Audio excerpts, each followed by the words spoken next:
Reviews of The Creator and Bottoms, along with upcoming fall movies on this episode of the Movies Past and Present podcast.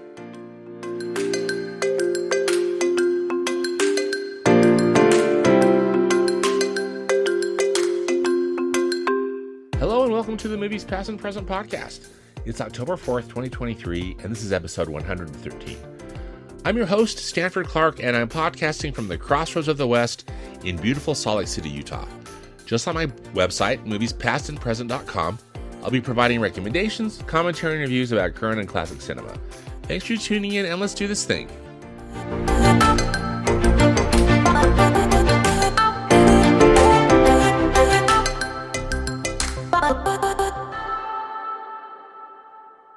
For reviews this week, first up I want to talk about briefly the new film A Haunting in Venice, which opened up last month. It is a spooky mystery film based on an Agatha Christie novel. That the novel is called Halloween Party. I understand with this film adaptation, they changed the setting and have added some stuff. So anyway, probably not the truest adaptation to the book. However, it's directed by Kenneth Branagh, who this is his third film as Detective Hercule Poirot, and I thought it was really good. And if you like Agatha Christie style stories, and this one also has some additional scares in it, I thought it was good. I recorded a more detailed review with my buddy Chris Dallin, which will be posted next week with a bunch of Halloween films that we're going to be talking about. So anyway, go see A Haunting in Venice if you like that sort of genre. I thought it was good. Next up is The Creator, and The Creator is a new sci-fi film from 20th Century Studios. It's directed by Gareth Edwards and also co-written by him. Gareth Edwards directed Rogue One, which was a Star Wars story, and I think one of the I know a lot of people that really love Rogue One. I think Rogue One is a good film too. So and this is no exception. I think The Creator is terrific, and of course it's not a Star Wars film, but it is sci-fi, and really an interesting premise and story. Amid a future war between the human race and the forces of artificial intelligence, or AI, Joshua, who is played by John David Washington, who also happens to be Denzel Washington's son, who is a hardened ex-Special Forces agent that's grieving the disappearance of his wife. He's recruited to hunt down and kill the quote-unquote creator, who is the elusive architect of advanced AI, who has developed a mysterious weapon with the power to end the war and mankind itself. So, it's pretty heady. It's set in this dystopian future where humans are fighting these group of these AI robots. But, unlike many dystopian future films, which I don't really love necessarily that subgenre of sci-fi or whatnot, I thought this one was terrific. Very original, but again, classic sci-fi. John David Washington's terrific. Gemma Chan is also in it. So is Ken Watanabe, Allison Janney, and a young actress named Madeline Univoiles. I hope I'm saying her name correctly. She plays this young child. If you've seen the trailer, she's this young AI child. Anyway, if you like sci-fi, I would highly recommend The Creator. I thought it was original, interesting, and compelling. Next up is a film that's a rather different one, and it's been out for a few weeks. But I saw Bottoms, which is a really raunchy comedy. I guess we'd call it a kind of a gross out comedy about these high school girls who start their own fight club. So I'll get into a little more detail about that. When I say gross out comedy, I'm referring to comedies that are really over the top in their level of outrageousness, or for example, I think my favorite gross out comedy is There's Something About Mary from 1998. There's so much outrageous stuff in that film, but that's what makes it funny. Looking at some lists, some other gross out comedies, I think often a classic one that's referred to a lot is National Lampoon's Animal House, which is from 1978, starring John Belushi. That one was, crazy, that fraternity comedy. Caddyshack from 1980. Dumb and Dumber from 1994. Those Borat movies that starred Sacha Baron Cohen. Anyway, the American Pie movies. So some of these I definitely haven't seen. Also, like Adam Sandler movies could sometimes be considered like a gross out comedy. But anyway, I think what sets Bottoms apart in a way is that not only is it a gross out comedy, but it's also kind of genre bending.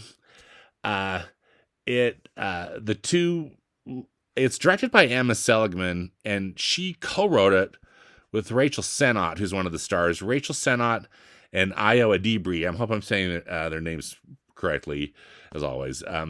But they are actually friends in real life, Rachel and Ayo, and they have a good chemistry with each other. But they play these supposed losers in their high school. I think they feel like they're at the very bottom of kind of the high school coolness hierarchy. They're lesbians, and again, they're just friends. They're not in any kind of relationship with each other, but they have crushes on a couple of the high school cheerleaders, and so they feel like a way to get the cheerleaders' attention is that they concoct this very elaborate lie about having spent time in a juvenile correction facility over the summer, and then they start a self-defense club for women in an attempt, again, to get to know these cheerleaders better and to hook up with these cheerleaders. So this female fight club gets pretty intense. Again, it's all played for laughs, but also, as I mentioned, it's gross. Also, though, the film takes a bit of a sinister turn, still keeping with the comedy, but also just like, with the outrageousness of it, in that there's this competing. The school's football team is about to play a rival school that really has some dark intent and some dark history involved in it that also engages this female fight club. So I guess my one regret about seeing Bottoms, I was talking to some dear friends, and they got to see it in Manhattan, in New York City, with a full house of really engaged viewers who are really into it and really having a lot of fun. I saw it, on the other hand, in Salt Lake City with maybe about 10 other people, and I think I was the only one in the theater either laughing or gasping, responding to the film that I could tell. So, Bottoms is very R-rated. That's another thing with the gross out comedies, is typically they're R-rated because, again, they're just trying to, push the limits of outrageousness. So I can't say I'd necessarily recommend it, but kudos to the filmmaker, to Emma Seligman, and to the team for trying something different. I think that they definitely spark some interest in the film, and I wouldn't be surprised if this film just gets kind of a bit of a cult status over time too, given its outrageousness and its approach.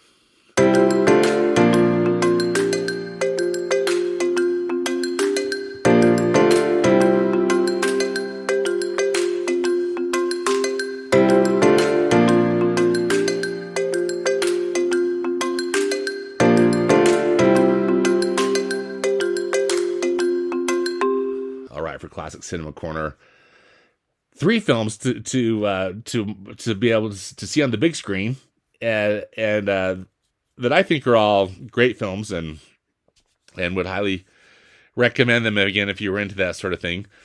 First up is on October 21st, which fans call Back to the Future Day. Fathom Events is sponsoring a Back to the Future screening, so you can see the movie on the big screen on Back to the Future Day on October 21st. As you know, October 21st is the day in the movie that Marty McFly originally travels to the past, and that sets his adventure in motion. So I'll have a link to this in the podcast notes on my website, but you can see where this is screening through Fathom Events. And also, given that it's Fathom Events, it's probably going to be screening in a lot of places, hopefully at a theater near you, if you want to see Back to the Future again on the big screen. Next up, speaking of Fathom Events, their big screen classic series that they have been doing every month. This month's film is Alfred Hitchcock's The Birds, which, having recently watched it, it's creepy. Maybe not necessarily my favorite Hitchcock film, but still really well done, and as I said, unsettling. It's October 22nd and 23rd, and again, sponsored by Fathom Events. I'll have a link to it in the podcast notes on my website. And I think Hitchcock movies are, for me, kind of the perfect Halloween style movies, just because, not being a horror fan, this kind of crosses the line, or this is more like on the borderline of it. Still super, scary and creepy, at least if you're me. And then finally, in the G-Kids Studio Ghibli Fest 2023, this month's entry is Spirited Away, which is a beautiful animated feature directed by Hayao Miyazaki. And it's, if you've never seen it, it's definitely worth seeing. A very unusual and beautiful film. It's going to be running October 28th through November 1st. So hopefully there are multiple screenings and options to see this. Check the Fathom Events website too. Again, I'll have links to this in the podcast notes on my website, because they typically, with these, they'll have both an English dub and an English sub. When they're playing it in Japanese, you can see it also with the English subtitles. So depending on if you've got a preference, if I'm not mistaken, they've got a pretty good English dub of Spirited Away. So I've seen it in both ways. I often like watching in Japanese with the English subtitles, but then if there's a really good English dub, sometimes that's great too. But anyway, the animation still is constant, and it's beautiful and interesting. So Spirited Away, October 28th through November 1st.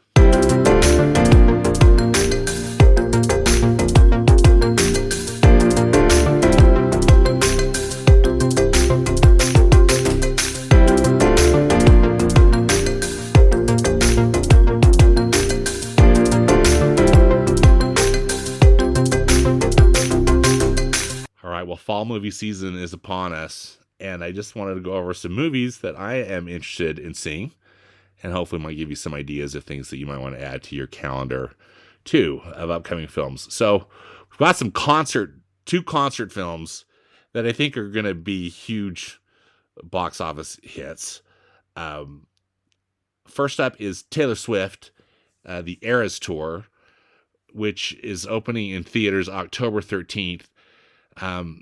Taylor Swift has just kind of conquered America with the Eras Tour, and now I think she's off to conquer international markets with it, if she's not at a Chiefs game. But she is she had this filmed when she was in Los Angeles this summer, and from all expectations, this is going to be a monster hit. It opens in theaters October 13th. Beyonce, who also has been touring the U.S. and who also has been conquering the world and filling up football stadiums, along, just what Taylor Swift has been doing. Her tour is called the Renaissance Tour. So this film version of her tour is called Renaissance, a film by Beyonce. It opens in theaters December 1st. So same thing. I'm not sure what city necessarily she had this filmed in, but again, it's a film of her current tour, and everybody says how artistic and how interesting it is. So anyway, Taylor Swift and Beyonce continue to rule the world, and now they're going to save movie theaters by bringing in a ton of money. Next up on October 20th is the new Martin Scorsese film, Killers of the Flower Moon. Now, really all I know about this is what I've seen in the trailers. It stars Leonardo DiCaprio, and it looks like it's kind of an oil drama that's set on a Native American reservation. And it looks to be a very interesting film. I hope it's going to be good. I believe this is made in conjunction with Apple. So on October 20th, you can see it in theaters. And then I don't know at what point, but probably not too long after, it's going to be on Apple TV Plus.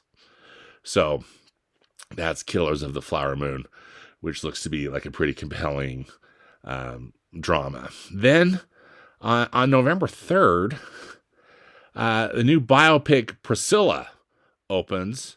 This is based on a biography by Priscilla Presley, wife of Elvis Presley, and it's directed by Sofia Coppola. So it looks very arty. I think it looks very interesting. And so looking forward to seeing Priscilla when it opens on November 3rd. Then a couple films opening on November 10th that I think look interesting. One is a comedy drama called The Holdovers, which stars Paul Giamatti as I think kind of a grumpy and sad college professor, and some students who don't go home for the holidays at the college, and how their lives intertwine, or they have an experience together over a holiday break at the university. It looks like it could be really interesting. So the trailer looked good, so I'm looking forward to seeing The Holdovers. Also on November 10th is the next film from Marvel Studios. It's The Marvels. So it looks to be like this is definitely a sequel to Captain Marvel, because Brie Larson's in it. She's joined by a couple of other characters, including Ms. Marvel, who had her own Disney Plus miniseries. Anyway, it looks like it's going to be a lot of fun if you're into that sort of thing. So that's on November 10th. On November 22nd, a couple of interesting films. First up is Napoleon, which is directed by Ridley Scott, who just often is just so good, such a great director. It stars Joaquin Phoenix as Napoleon Bonaparte, and it's just a biopic, is really what it looks like. But looks, elaborate sets, big cast, interesting drama about this very interesting character in world history. So then on November 22nd also is the next film from Walt Disney Animation Studios, which is entitled Wish. It's a film that they've created, an original fairy tale that's about the origin of the wishing star that gets used so prominently in Disney films. So my just fingers crossed are just hoping that it's good. So let's hope that Wish is good. It's a musical, and the animation looks beautiful. So anyway, fingers crossed. And then just a couple more on December 8th. The next film, speaking of Hayao Miyazaki, as we were in the Classic Cinema Corner section, his new film, The Boy and the Heron, opens. And, he came out of retirement to make this, although he's come out of retirement, I think this is the third time. I'm not sure he's ever going to retire unless, his health absolutely requires it. But anyway, this film looks very interesting. I don't know a lot about it. I've just seen a trailer. But I'm excited to see it. Again, it looks like a great fantasy film from Hayao Miyazaki. And then on Christmas Day, a couple of dramas are opening up.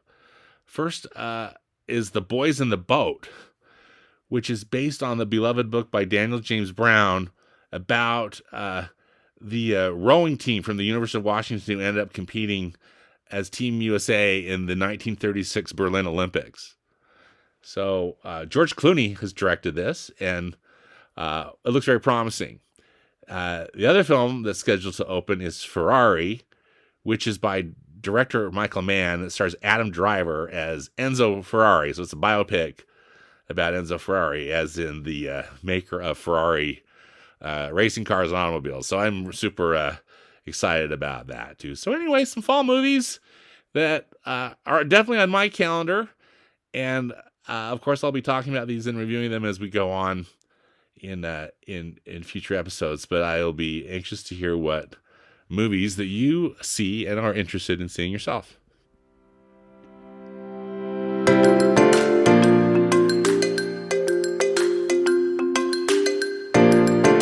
Well, that does it for this episode of the Movies Past and Present podcast. Again, links and more information about the movies discussed in today's podcast can be found in the podcast notes on my website at moviespastandpresent.com. Subscribe to the podcast where you listen to podcasts, and follow me on Instagram. I'm at moviespap, as in past and present. As always, I hope you'll enjoy some good movies this week, whether they be from the past or the present. Thanks again for listening, and until next time, be safe out there and dedicate yourself to the truth.